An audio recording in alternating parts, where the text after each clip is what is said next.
आज मी करणार आहे मटणचा रस्सा।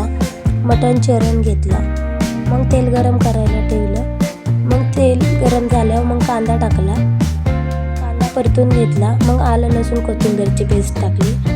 मग चवीनुसार मीठ टाकलं। मग चवीनुसारच हळद टाकली। मग ते परतून घेतली। सगळं परतून झाल्यावर धुतलेलं मटण टाकलं।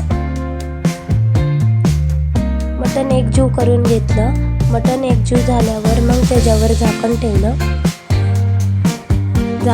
त्याच्यात थोडंसं पाणी ओतलं।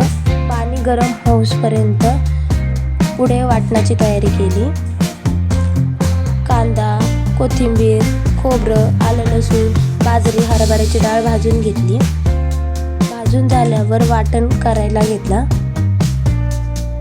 वाटण करून झालं। मग गरम झालेलं पाणी मटणच्या रश्श्यात ओतलं। मग आपल्या इथं आळणी पाणी तयार आहे। मग घेतले घावणे करायला। तांदळाचं पीठ घेतलं, त्यात चवीनुसार मीठ टाकलं। मग पाणी टाकलं, ते एकजीव करून घेतलं। मग तव्यावर तेल लावलं। मग आपण तयार केलेलं मिश्रण त्याच्यावर ओतलं थोडं थोडं।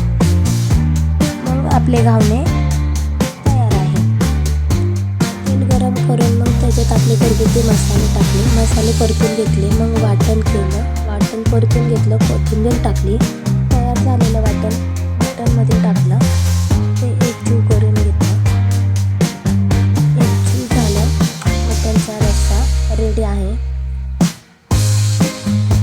आवडलं तर लाईक, शेअर, सबस्क्राईब करा।